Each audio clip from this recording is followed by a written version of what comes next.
It was called the Atomic Age, and despite its horrific beginnings, it held great possibilities. Some dreamed of unlimited energy to run the world and change our lives for the better. Or perhaps harnessing the terrifying power into a radioactive weapon that could destroy cancerous tumors. 50 years later, those hopes have faded. The promise of unlimited power never overcame the image that if something went wrong, nuclear reactors might explode like the bomb. And we found they produced waste that was very hard to get rid of. The scientists who dreamed those first dreams wonder if it's too late to tell everyone they've solved those problems, that the atomic age is finally ready to begin.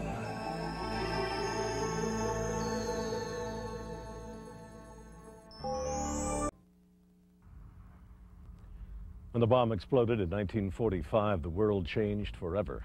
With peace came the challenge to use atomic power for peaceful purposes. Hello, I'm Bill Curtis. It began here on a broad desert plain in the middle of Idaho, where government began research and experimentation to create the first nuclear reactor which would produce electricity. Scientists believed they had an unlimited source of energy for the entire world. This episode of The New Explorers is about a dream to save the world and the curious 50-year journey to use atoms for peace.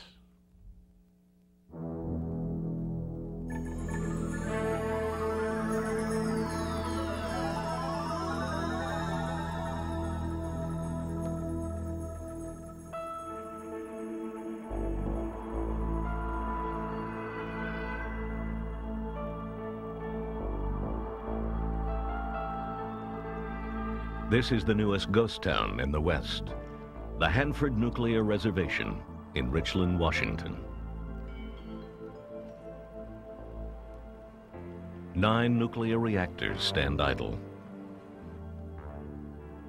For years, they produced the plutonium for weapons to fight the Cold War. But that role is now history.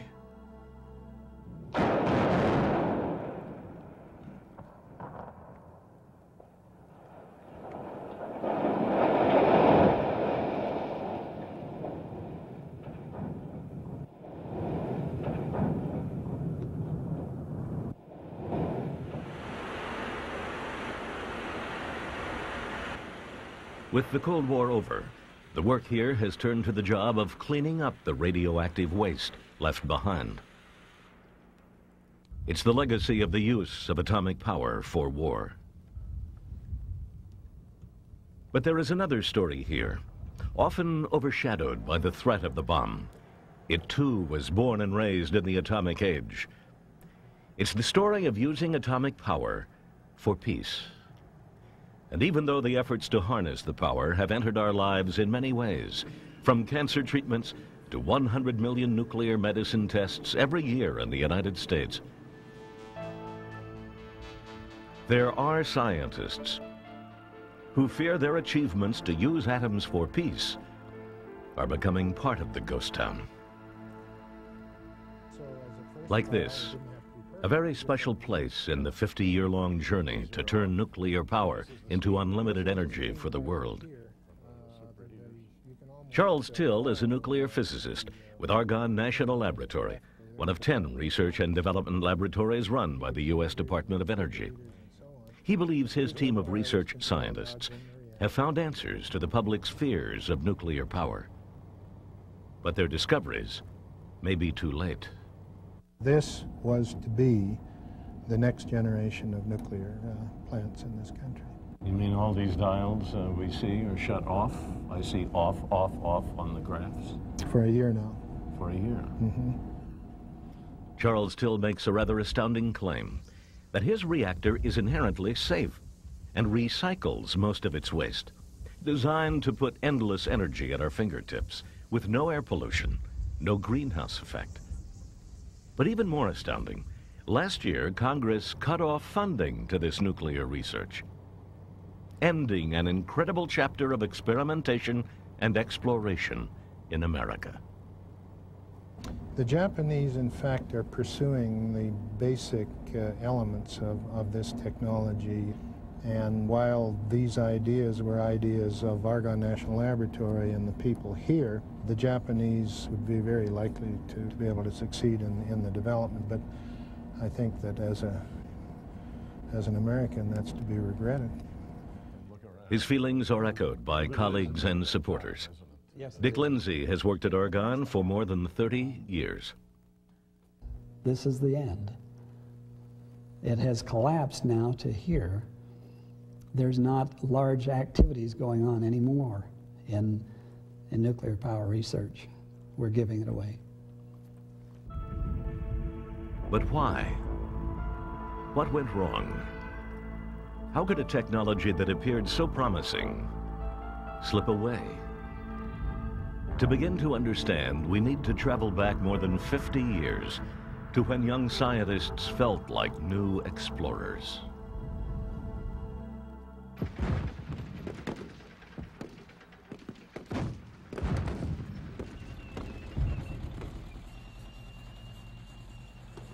In 1942, German soldiers were making their push into Russia. Scientists in the United States were afraid the Nazis were working on a special bomb. A select group of some of the world's finest nuclear physicists secretly met in a squash court underneath the west stands of an unused football field at the University of Chicago. Albert Wattenberg was one of the research assistants. Some of the other young guys like myself discussed what we would do if the Nazis got the bombs before us. They certainly would wipe out the British very quickly, or the British would capitulate very quickly, so they could walk in. It was a race, and the man in charge was up to the challenge, Enrico Fermi, a Nobel Prize-winning physicist. It was Fermi who figured out what needed to be built, the world's first self-sustaining nuclear reactor, a pile of graphite laced with uranium. They worked around the clock in 2 shifts. The man on the right is Bob Nobles. You were all dirty with graphite there. You can see that floor. See, we had graphite all piled around the edges, and the way we developed a way of transferring. People would get over here and shove it on the floor. It would slide like a bowling ball. You had to be very careful to keep your fingers out. We had many crushed fingers. The experiment was designed to test a theory about the atom. Beneath a cloud of electrons in the nucleus of each atom are protons and neutrons. Scientists already knew that if a neutron from one atom blasted into an atom of uranium-235, the atom would split in a process called fission, producing new elements, tremendous energy, and also more neutrons. Fermi's idea was to bring together enough uranium so that a chain reaction would occur, where neutrons split atoms, making more neutrons available to split more atoms. In this way, millions of atoms could fission almost at once, producing tremendous energy. In Fermi's reactor, the graphite served as a moderator, a material that slows the neutrons to ensure they hit uranium atoms to cause the chain reaction. To control the rate of the chain reaction, wooden rods were wrapped in cadmium, a metal that soaks up neutrons. As the control rods were pushed in, the reaction would decrease. Pulled out, the way would be clear to increase. It was the same principle that would control every reactor built from then on.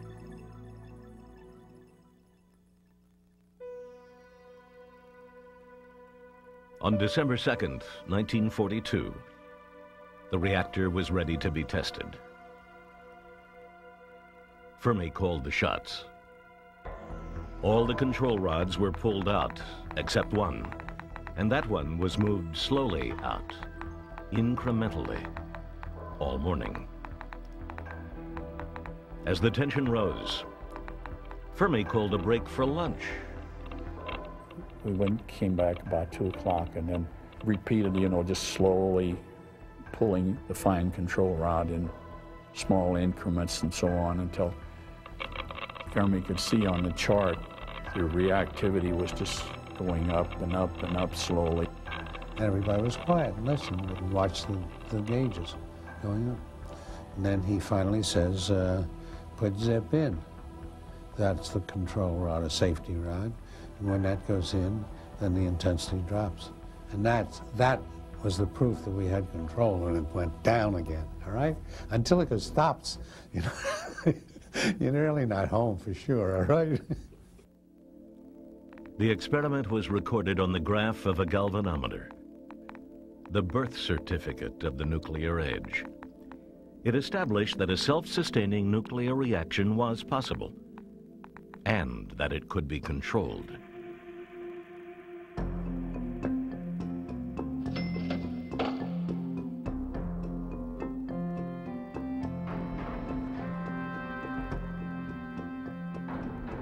What was accomplished in the next 2 years is astounding. Along a remote stretch of the Columbia River at Hanford, in the state of Washington, the data from Fermi's experiment was used to build 3 nuclear reactors to produce plutonium for an atom bomb.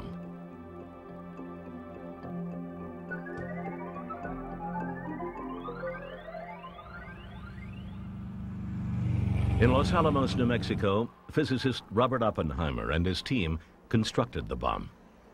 2.5 years after Fermi's experiment in Chicago, it was ready to be tested.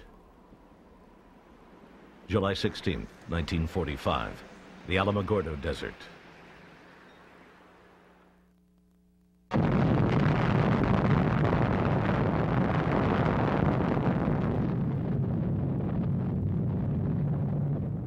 The use of atomic energy for war was clearly demonstrated. 1 month later, 2 atomic bombs were dropped on Japan.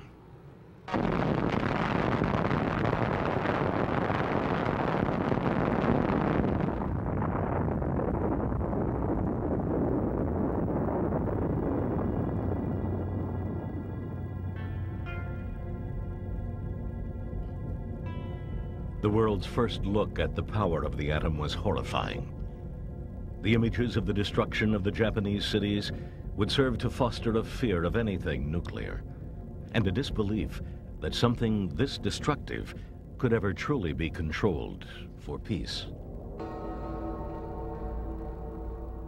After the war, those who worked with Fermi gathered for a reunion photograph at the University of Chicago.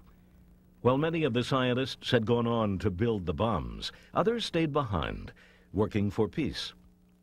Albert Wattenberg, Walter Zinn, Bob Nobles joined their efforts in a new government laboratory called Argonne National Laboratory.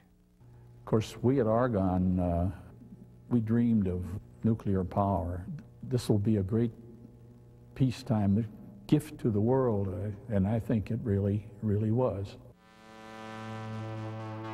They had a tremendous assignment: to take the same power that had exploded the bomb and use it to make electricity. It was dangerous work. They needed to be in a remote part of the world. And so they chose a site of 400,000 unpopulated acres in southeastern Idaho. Over 40 years, they would build 52 different reactors. This was the first one. Today, it is open to the public as a national landmark. I think that this was the first one, and someone had to build this from scratch. Yes. Who was that? The spark plug was Walter Zinn. He was had part of the Manhattan Project. We see him in pictures with Enrico Fermi at the University of Chicago. That's correct. And he took the peaceful side of the road. He made some really good judgment calls in the kinds of reactors that he thought might be useful commercially. Walter Zinn would never become a familiar name like Fermi or Oppenheimer, but he was the father of peacetime nuclear energy. And in 1949, he led a team of young scientists who were to be responsible for harnessing the power of the atom. No one had ever built a nuclear power plant before, but Zinn knew that they would generate electricity in the same way that coal plants did, making heat to boil water, to make steam, to turn a turbine that drives a generator that produces an electric current. In a nuclear plant, the heat would come from the fissioning of uranium atoms in a chain reaction. It was promised to be clean, inexpensive, and limitless. John West worked with Zinn for 35 years. We were going to revolutionize the world. It was sort of a religion. And I can tell you in all sincerity that working in the nuclear power development was a lot more than a job. Always has been, because we were going to do great things. There are all kinds of ways to build a nuclear reactor, but Zinn was captivated by an idea he and Fermi had discussed years before, to construct a special kind of reactor that would burn fuel and create fuel at the same time. They called it a breeder reactor. To understand why a breeder is special, it's important to know that there are two kinds of uranium. In conventional nuclear plants, uranium-235 can be split and used to make energy. Uranium-238 cannot and is discarded as waste. But in a breeder reactor, high-energy fast neutrons make something useless into something useful by changing uranium-238 into plutonium, which can be used to make energy, enabling a fast breeder reactor to create its own fuel. It would become a controversial idea, one that Charles Till has complete faith in. The thing that so captured the imagination of the pioneers was that in that way you could have essentially infinite amounts of energy from relatively limited stocks of uranium. It was endless? It was endless. It can be an endless supply of energy. And it's as true today as it was then.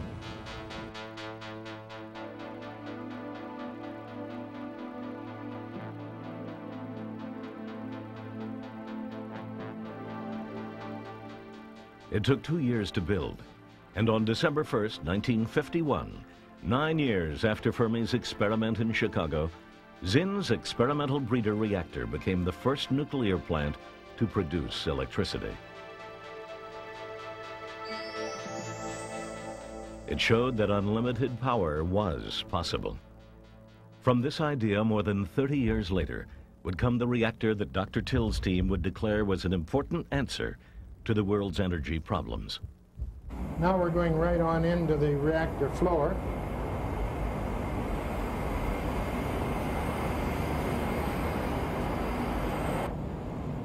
So this is where the fuel rods go down. That's the actual control rod mechanisms that operate the reactor.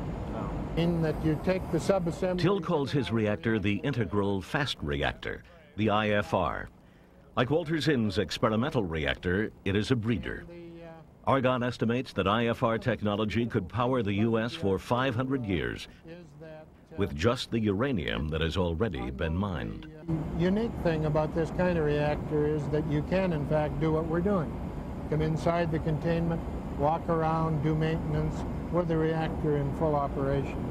And no radiation? No radiation whatsoever. Wow. No. Safe as your own home. To get from Walter Zinn's experimental reactor to Charles Till's Integral Fast Reactor, Argonne scientists had to answer three concerns: safety, nuclear waste, and fear that its plutonium could be used for weapons. It would take them more than 30 years, working alone in the desert, while the world around them was changing.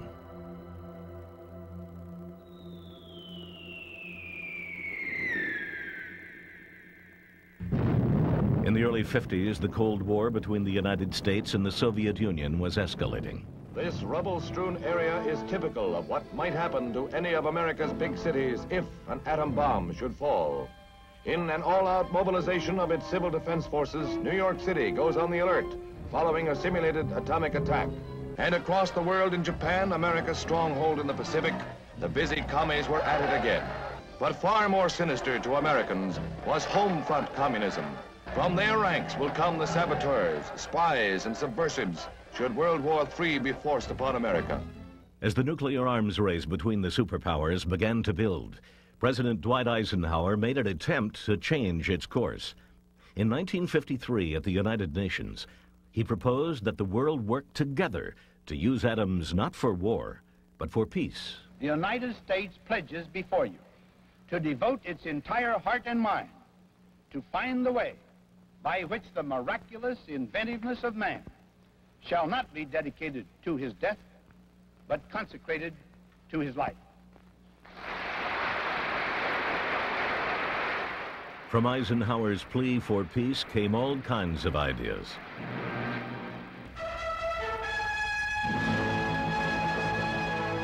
The touch of a button and 7.5 million cubic yards of Nevada desert are blown skywards.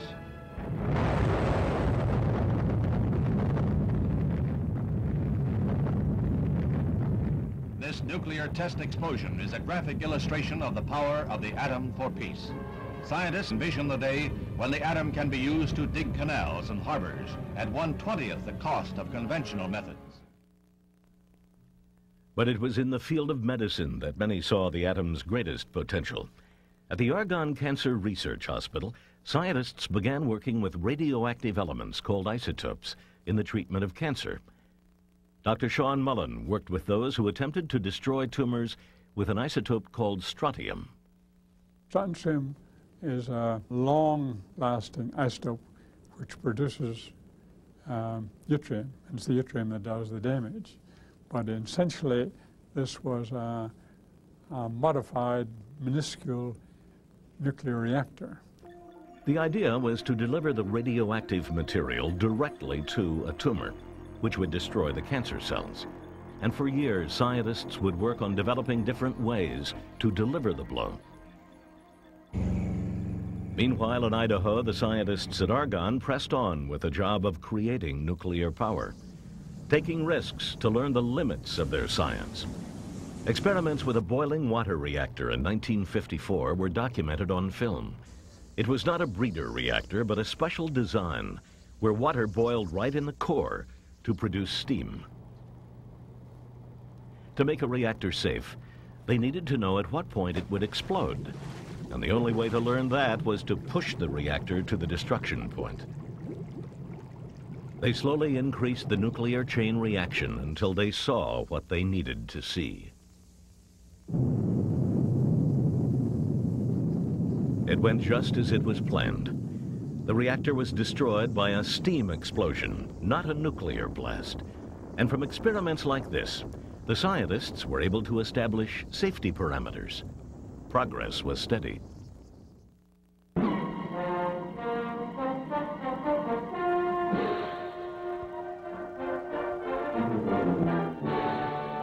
The next year, another boiling water reactor was constructed. The lessons of the past were put to work. After a series of checks of instrument and servo controls, then the time comes for a test at full power. As the reactor began operating, it was clear that this reactor could power a small town. They chose a town 20 miles away, Arco. Here was the chance to make one more small slice of history. Arco, Idaho could be the first American town to be lighted experimentally and exclusively by nuclear power. It was July 17th, 1955, after dinner time. In town, the lights are still bright. Then, the substation cuts off conventional power and feeds in borax nuclear power.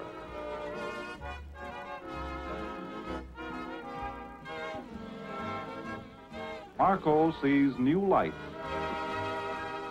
The story was carried around the world, proof that electricity by nuclear energy was a reality. And today, the small town of Arco is still proud of its moment in history.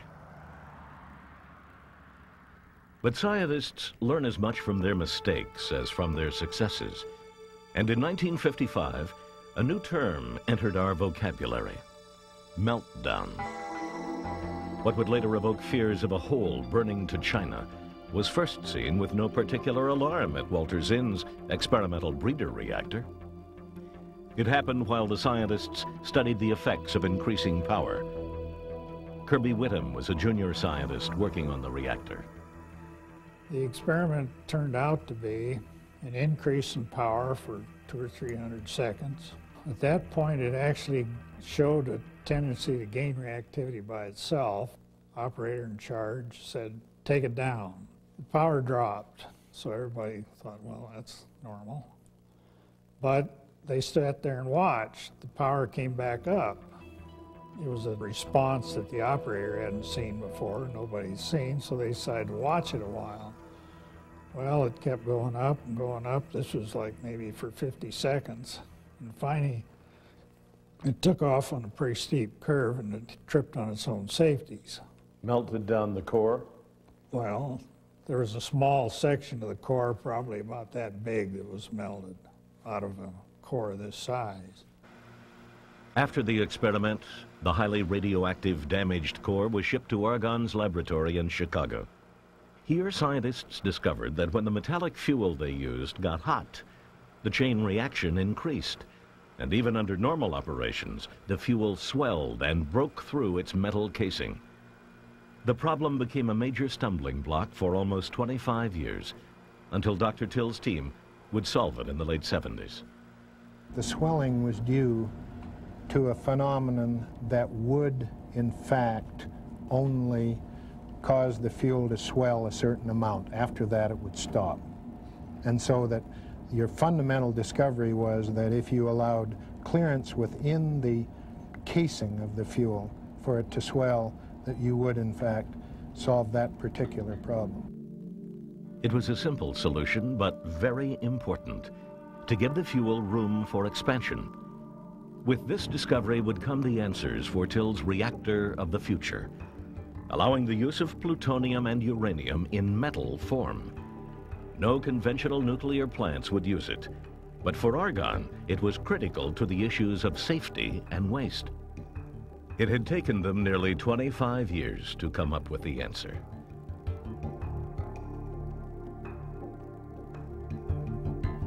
But while they worked, perfecting various kinds of reactors, a crucial turning point came when another option was promoted by the military.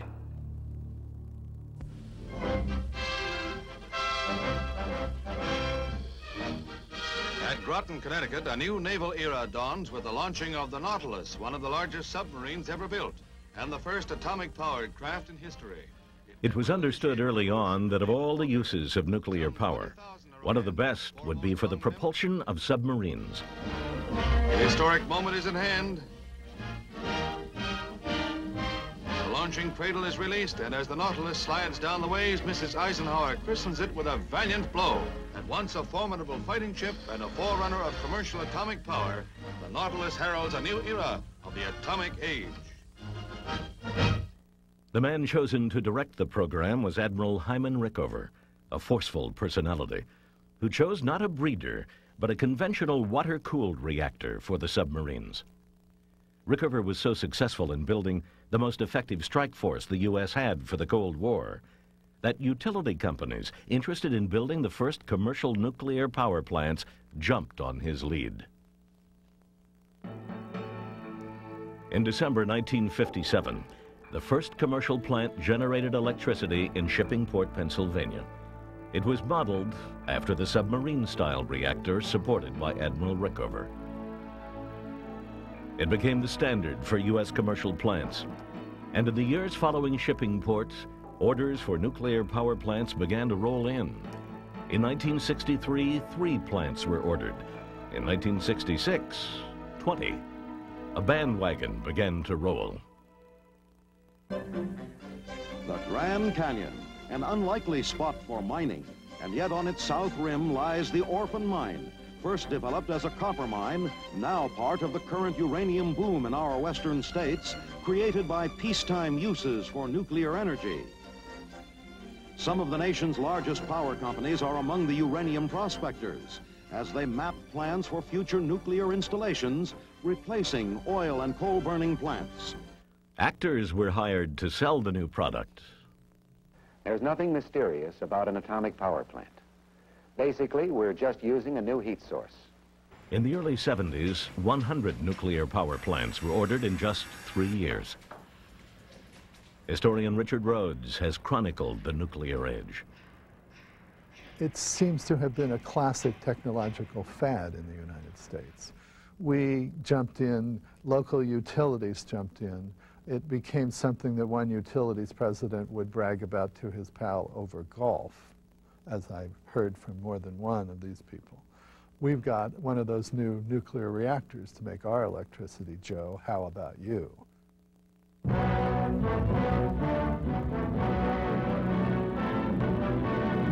In 1962, world peace was threatened by the most critical period in history since the end of the war. Red puppet Castro and the Russians turned Cuba into an island fortress. The wall of shame in Berlin was 1 year old. The civilized world cried shame when East German guards shot a fleeing teenager and then left him to die. Meanwhile, in the 60s, for those using atoms for war, this was also a boom time, as the Cold War between the United States and the Soviet Union dominated the world. A half-century of Soviet rule is observed with a military parade through Red Square. The occasion is marked by the unveiling of 5 new missiles, shown to the general public for the first time. At weapons plants like Hanford, production reached its peak. New methods were developed so that the radioactive material could be handled safely. But there was another story emerging from Hanford in the 1960s, that Hanford's growing problem of radioactive waste could be a source for the isotope being tried for the treatment of diseases like cancer. It was evidence that even at the height of the arms race, atoms for peace remained a high priority.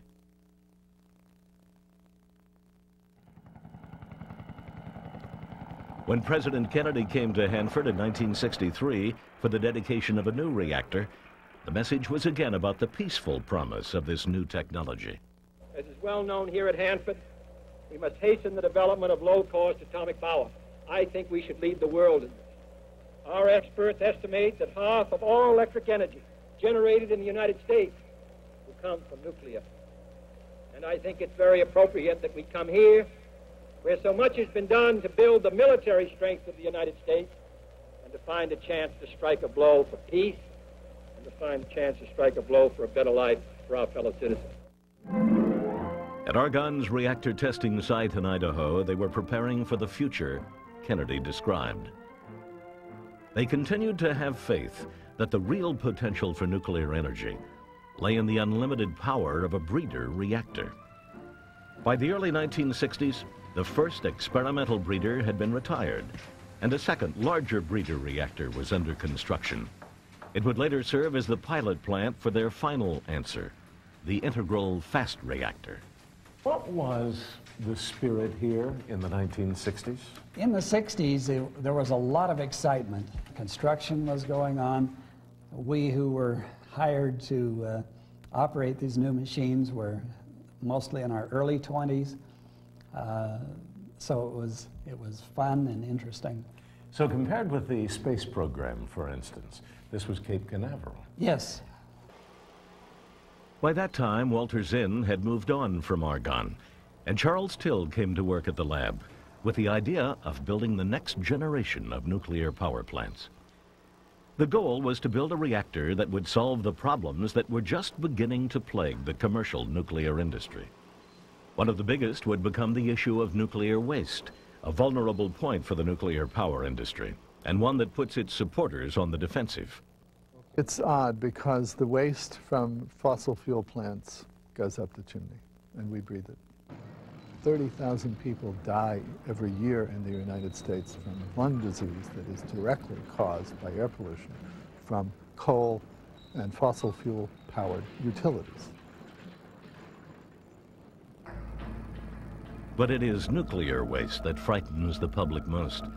And as more and more irradiated fuel was stockpiled in underwater reservoirs, the vision of tons of radioactive materials lingering for thousands of years sent a chilling picture to the public. And so the scientists at Argonne set out to solve the problem of nuclear waste.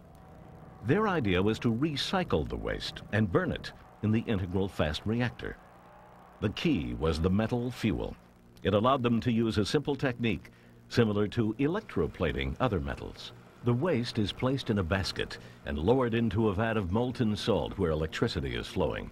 As in the electroplating process, the uranium and plutonium migrate across to another electrode, leaving behind a smaller quantity of shorter-lived radioactive waste. This material, the uranium and plutonium, can be reused in the IFR. Till imagined a situation, envisioned a situation, where you would have a reactor complex safely away from cities, perhaps, and it would take in a starter load of fuel, and it would recycle that fuel over 40 or 50 years until it was essentially ash. And you wouldn't have to deal with burying nuclear waste. And you would be, in fact, burning plutonium, which is something that we are probably going to need to do someday rather than just bury it in the ground. And what we're going to do is update this table here. Today, Argonne scientists like Sean Cunningham are working to improve this recycling process. We have a chance to do something with the fuel that not too many people in the country are actually doing anything besides doing studies on how we could store it long term. In this facility, we're actually trying to do something to change its form so that it's not quite as hazardous to the environment. And I personally find that exciting. To answer concerns that the recycled fuel could be stolen and used to build bombs, the scientists deliberately kept the separated plutonium mixed with other highly radioactive materials, making it unusable for weapons, but perfectly suited as fuel in the IFR. Nancy Bonomo is an engineer with Argonne. Is this as good as it sounds? I think it's wonderful. I really am excited about this process because nuclear power is needed. We only have limited sources of fuel in the world, very limited sources. Nuclear power, if you look at it compared to other sources of power, it's much more plentiful, and in reality, it's more safe. But a lot of people don't want nuclear power. They're afraid of it. That's because all of our other sources are plentiful. They can't get rid of the waste. At this point, our sources are plentiful. But we can get rid of the waste. We're doing it. That's what this does. That's what I thought they were saying. For Charles Till, the recycling process was critical to the successful development of his reactor. He could get rid of most of the waste. But there was one question left, the most important. Was his Integral Fast Reactor safe?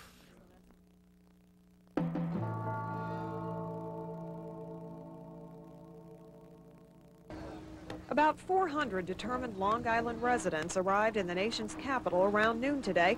They hope Congress will listen to their rallying cry, a cry of people power, not nuclear power.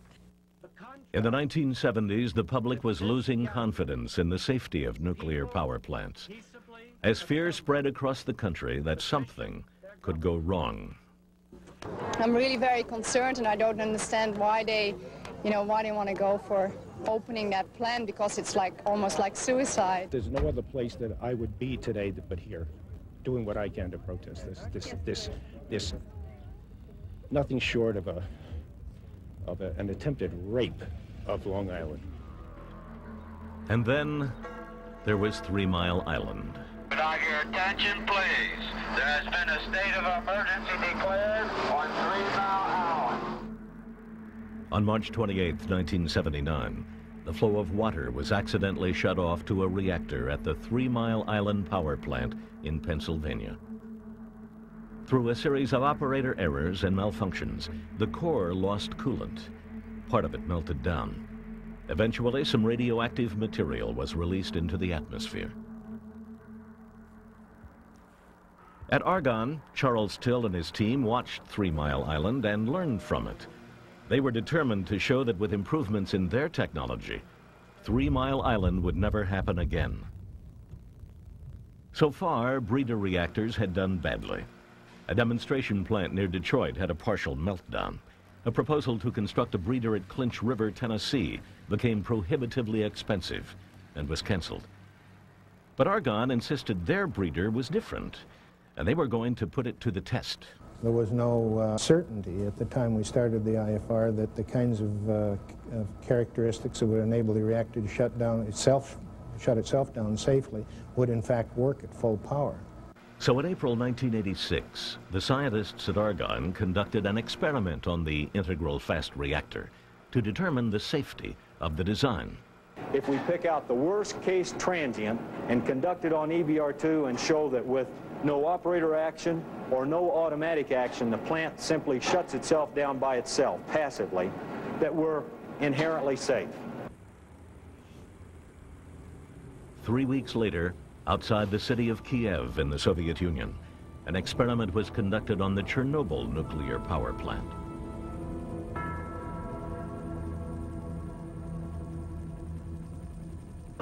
T-minus 1 minute.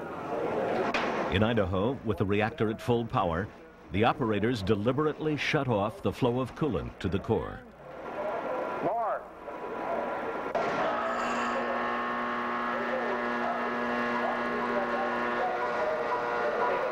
The temperature rose. At Chernobyl, the coolant flow was also cut off. The temperature rose. In Idaho, the scientists stood back and watched.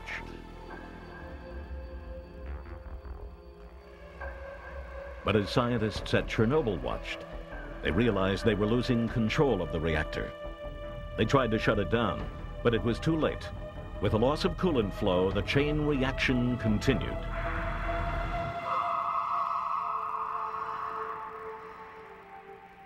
The result was an explosion that blew up the reactor building and sent an enormous cloud of radioactivity into the air.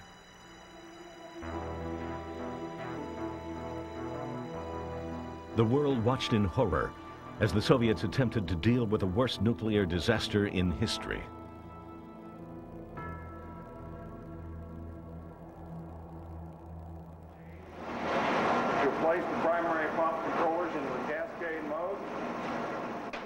But no one even knew that out in the Idaho desert, the experiment ended very differently. Now, we're all ready, all assembled. Just at that moment, unconnected almost to the whole experiment, one of the safety valves on the turbine, on the steam line, let go. And when they go with a tremendous bang. Now picture this, we had 60 or 70 people. They're looking at this temperature trace going straight up like that, and there's suddenly a great bang right beside them. I happened to be standing at the back of the room, and these heads just went straight up like so, and then turned right around to see whether the Argonne people were running. Within a few seconds, the temperature trace turned around and went right down, and the reactor survived the event without any problem at all. In the IFR, the metal fuel expanded. The atoms in the fuel moved apart, unable to fission. The chain reaction stopped, and the reactor shut itself down. Tilt's team believed they had discovered the secret of how to make a nuclear reactor inherently safe, that relied on the laws of nature, not operator intervention for its safety. But that discovery was lost to the world in the terrifying experience of Chernobyl.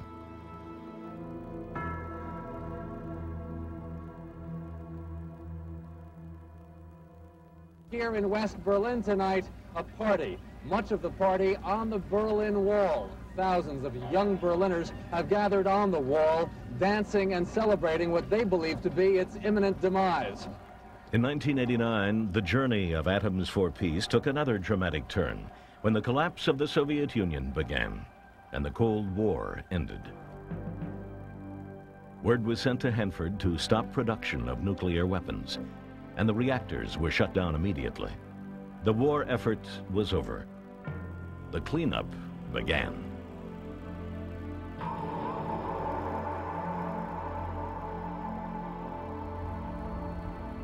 The biggest problem for Hanford sat dangerously close to the Columbia River. 40-year-old basins that hold 2,100 metric tons of deteriorating, irradiated fuel in corroding canisters. The water in which they sit is highly contaminated. Already gallons of radioactive water have leaked into the ground. It's one of the deadly legacies of Atoms for War. But ironically, the Atoms for Peace scientists see Hanford as an opportunity to apply what they've been discovering over the last 50 years. David Blanchard from Battelle Labs is extracting the same radioactive isotope that was first explored at the Argonne Hospital 40 years ago, called strontium. As it decays, another isotope called yttrium is formed. And you choose yttrium because you're able to extract it in a small enough form? It's got several important qualities. It has a very short half-life, and so when they give this to the patients, it does the work and then it's gone. It is truly turning swords into plowshares, the essence of what Atoms for Peace was all about.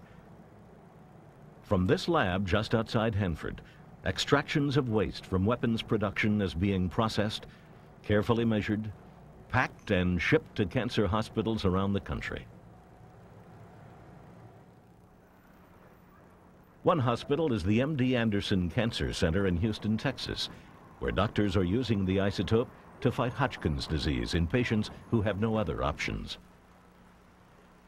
Dr. Hubert Vriesendorp is seeing a response in 3 out of 4 patients. If you come in at the far end, you have patients that are usually sick and very resistant to treatment. It's very exciting to get a 75% response rate. That's really unheard of, has not been happening with other kinds of new treatments. Bill Ford is an English teacher from Alabama, participating in the FDA trials of the new treatment. He was diagnosed with Hodgkin's disease 17 years ago. Oh, I think that the fact that any positive finds that we can make for the post-Cold War use of these warheads that we're disassembling has to be a real positive thing. Plus, glowing in the dark after you get your stuff is just really neat as well. It's been a dream since the early 50s to direct a selective radioactive blow to tumors. And today, a new way of delivering the material to the tumor alone has been devised. Before the yttrium is injected into the patients, it's combined with a man-made cancer-seeking protein called a polyclonal antibody. That turns the radioactive material into a smart bullet that will seek out the tumor and attach itself to it. The radiation will destroy the cancer without hurting the healthy tissue around it. Just to think, we could have bombed Russia with this stuff. A few weeks after Bill Ford received his injections, the FDA and the MD Anderson Cancer Center temporarily closed the study for a procedural review. Still, other research is going forward to turn waste into medicine. But for those with the dream of bringing endless electrical power to the world, the story ends very differently.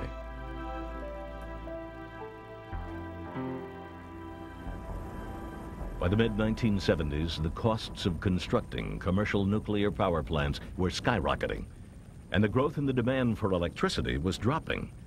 Orders for commercial plants were canceled. Today, 100 nuclear power plants provide 20% of the electricity in the United States, but no new orders for plants have been placed since 1978.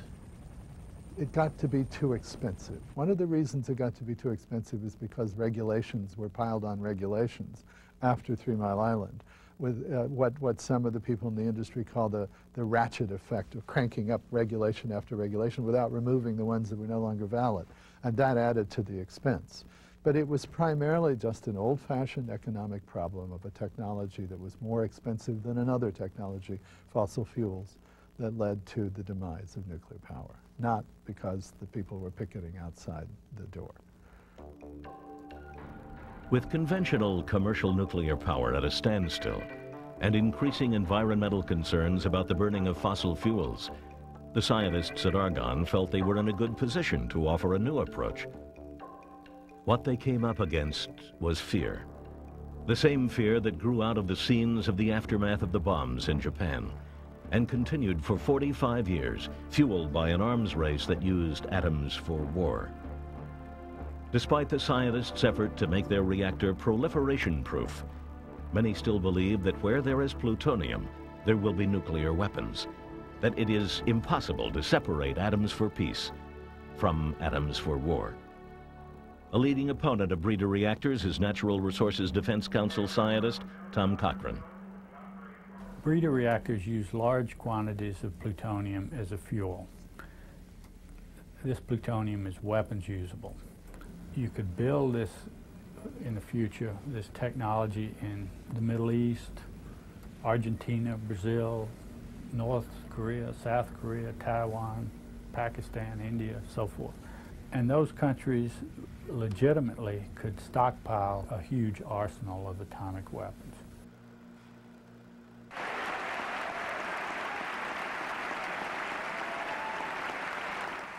The final blow for the IFR came in 1993, when the priority for government became reducing a huge federal deficit. For the first time since the nuclear age began, investment in the new technology was seen as too expensive for something that is not needed today. We're eliminating programs that are no longer needed, such as nuclear power research and development. We're slashing subsidies and canceling wasteful projects, but many of these programs were justified in their time, and a lot of them are difficult for me to recommend reductions in. We got the final word the same time that the senators and House of Representatives got the word through C-SPAN. And so we were watching our fate as we watched the votes being counted. There was no joy in Mudville that day.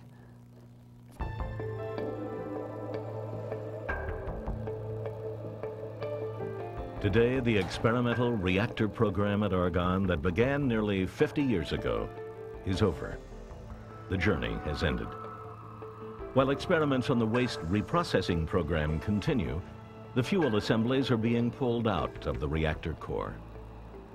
The medical applications of splitting the atom are the most promising now, but at Argonne, no one is willing to give up on the dream of unlimited energy for the entire world. Alan Schriesheim is the current director of the laboratory. Other countries are developing nuclear power.